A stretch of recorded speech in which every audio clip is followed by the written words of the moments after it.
இன்றே சப்ஸ்கிரைப் செய்து உங்கள் ஃபேவரட் ஷோகளை காணுங்கள். மாப்பிள்ளை என்னடி சொன்னாரு? உங்களுக்கெல்லாம் என்ன வேணும்னு கேட்டு சொல்ல சொன்னாரு. எல்லாருக்குமே ஆர்டர் பண்ணலான்னு சொன்னாருமா.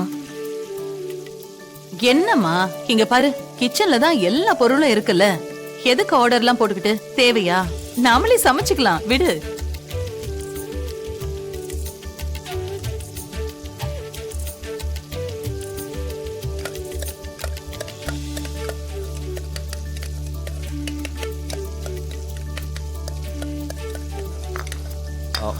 வாங்க மாப்பிள்ள, வாங்க. ஏங்க, அம்மாவே எல்லாம் சமைச்சலான்னு சொல்றாங்க. அத்த, ஒரு நாள் தானே, நீங்க என்ன வேணும்னு சொல்லுங்க, நான் ஆர்டர் பண்ணி வர வைக்கிறேன். ஐயோ, எதுக்கு மாப்பிள்ள? இதோ சமைக்கவே ஆரம்பிச்சிட்டோம். 1 மணி நேரத்துல எல்லாமே ரெடி ஆயிடும் பாருங்க. வீடு அரண்மனை மாதிரி இருக்கு. ஆனா வீட்டுல வேற யாருமே இல்லையா? இவள கேட்டா ஒழுங்காவே பதில் சொல்ல மாட்டேங்கிறா. வேலைக்கு கூட நீங்க ஆள் வைக்கலையா? அது வந்து வேலைக்கெல்லாம் ஆள் இருக்காங்க பாட்டி. அவங்க காலையில நேரமா வந்துட்டு போயிடுவாங்க. நீங்க இப்பதானே வந்திருக்கீங்க, அதான் அவங்க உங்க கண்ணுல படல. ஏண்டி, இந்த வீட்டுல மொத்தம் எத்தனை பெட்ரூம்? ஒரு 5-6 பெட்ரூம் இருக்கும் பாட்டி. அவன் எங்க இருக்கான்? வீட்டுக்குள்ள வந்தவன் நம்மளை பத்தி வேற ஏதாவது கண்டுபிடிச்சிருவானோ, இல்ல வேற எதையாவது பாத்துருவானோ? மாப்பிள்ள, பாட்டி, அஞ்சலி கிட்டையும் கேட்டேன், உங்ககிட்டயும் கேக்குறேன், தப்பா எடுத்துக்காதீங்க. எப்ப விசேஷம்?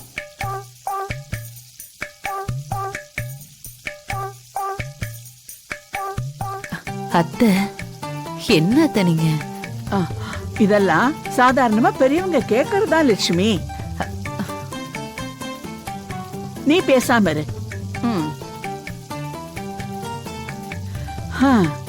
இப்பவே சுத்தி இருக்கிற எல்லாரும் உன் பேத்திக்கு விசேஷம் எதுவும் இல்லையான்னு கேட்க ஆரம்பிச்சிட்டாங்க.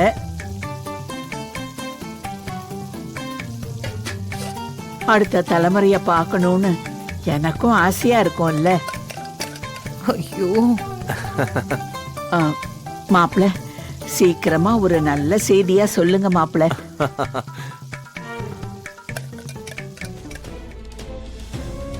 சொல்லுங்க தம்பி. மாமா, நான் கேட்டிருந்தேன்ல மாமா, டேட்டு. அது பேசிக்கிட்டு இருக்கோம், சீக்கிரம் சொல்றோம். கொஞ்சம் சீக்கிரம் சொன்னீங்கன்னா நல்லா இருக்கும் மாமா. வேலையெல்லாம் ஆரம்பிக்கணும் மாமா. கொஞ்சம் சீக்கிரம் சொன்னீங்கன்னா. கண்டிப்பா அடுத்த வாரம் சொல்லிடுறோம். சரிங்க மாமா. நான் ஒரு குடும்ப ஃபங்க்ஷனுக்கு வந்திருக்கேன், நான் கூப்பிடுறேன் தம்பி. சரிங்க மாமா, வச்சிடுறேன். யாருங்க போன்ல? அவருதான் துளசிக்கு பாத்துருக்கிற மாப்பிள்ள, அவருதான் போன்ல வந்தார் மாப்பிள்ள. ஓ, மாமாவா? என்ன சொன்னாரு? ஒண்ணு இல்ல, நிச்சயம் பண்ணிட்டோம், தேதி பிக்ஸ் பண்ணனும், அது கேட்டுக்கிட்டு இருக்காரு. ஆமா மாமா, நானே கேட்கணும்னு இருந்தேன். நிச்சயம் பண்ணி ரொம்ப நாள் ஆச்சு. எப்ப தேதியை முடிவு பண்ணிக்கிறீங்க? அதுக்கு தான் மாப்பிள்ள பேசிக்கிட்டு இருக்கோம். அதுல கொஞ்சம் நம்ம முடிவு பண்றது மட்டும் இல்லையே, துளசிதான் இன்னும் பதில் சொல்லாம இருக்கா. நிச்சயம் பண்ணதுக்கு அப்புறம் ஏன் டிலே பண்றீங்க? இருங்கப்பா, நான் அக்கா கிட்ட பேசுறேன். இப்ப நம்ம 2 பேருக்கும் கல்யாணம் ஆச்சுன்னா என்னால எலெக்ஷன் வேலையெல்லாம் கவனிக்க முடியாது. சரி, அதனால எலெக்ஷன் முடியற வரைக்கும் கல்யாணத்தை கொஞ்சம் தள்ளி வச்சுக்கலாமா?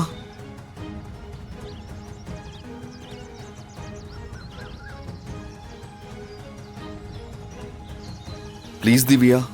இந்த கல்யாணத்தை எவ்வளவு சீக்கிரம் நடத்த முடியுமோ அவ்வளவு சீக்கிரமா நடத்தணும்னு நான் கேட்டுட்டு இருக்கேன். நீங்க என்னடானா தள்ளி வைக்க சொல்றீங்க? இல்ல திவ்யா, நான் என்ன சொல்ல வரேன்னா, இந்த எலெக்ஷன்ல நீங்க எதுவும் என்கிட்ட சொல்ல வேண்டாம் வெற்றி.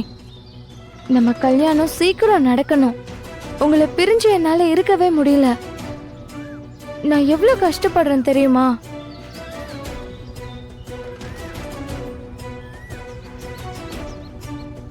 நீங்க ஈஸியா சொல்லிடுறீங்க. நிச்சயம் ஆனதுல இருந்து ஒவ்வொரு நாளும் ஒவ்வொரு வருஷம் மாதிரி கடந்து போயிட்டு இருக்கு.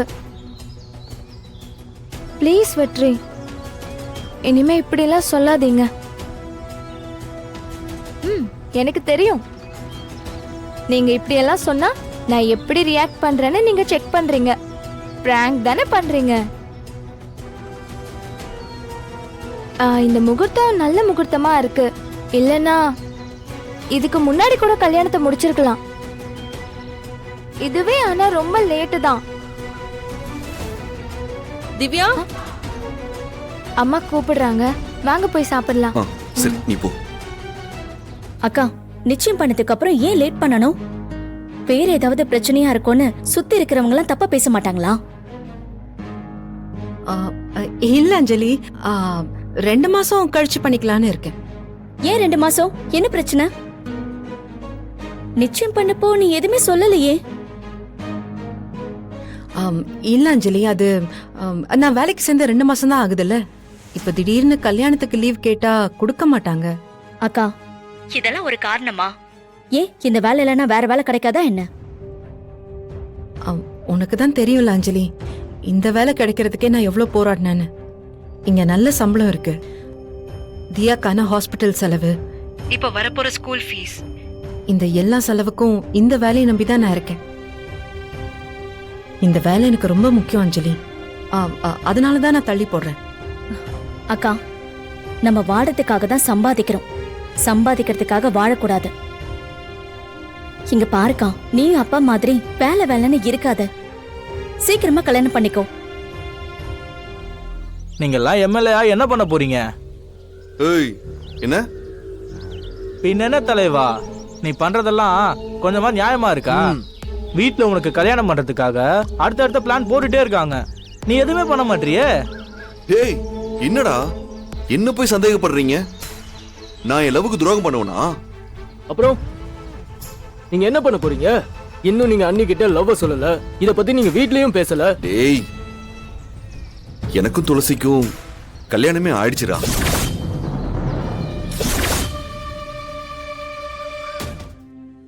Hello. Hello madam, good morning. Sir சொல்லுங்க சார்.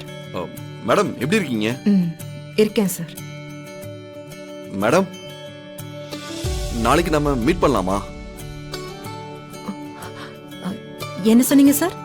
என்ன மேடம் ஆச்சரியமா இருக்கா? ஆமா, இத்தனை நாளா நான் கேட்டுக்கிட்டே இருந்தேன், நீங்க தள்ளி போட்டுக்கிட்டே இருந்தீங்க. இப்போ நீங்களே கேட்கும்போது எனக்கு ஆச்சரியமா தான் இருக்கு சார். கணேசன் பார்க் வந்துருங்க, நம்ம அங்கேயே மீட் பண்ணலாம். சரிங்க சார்.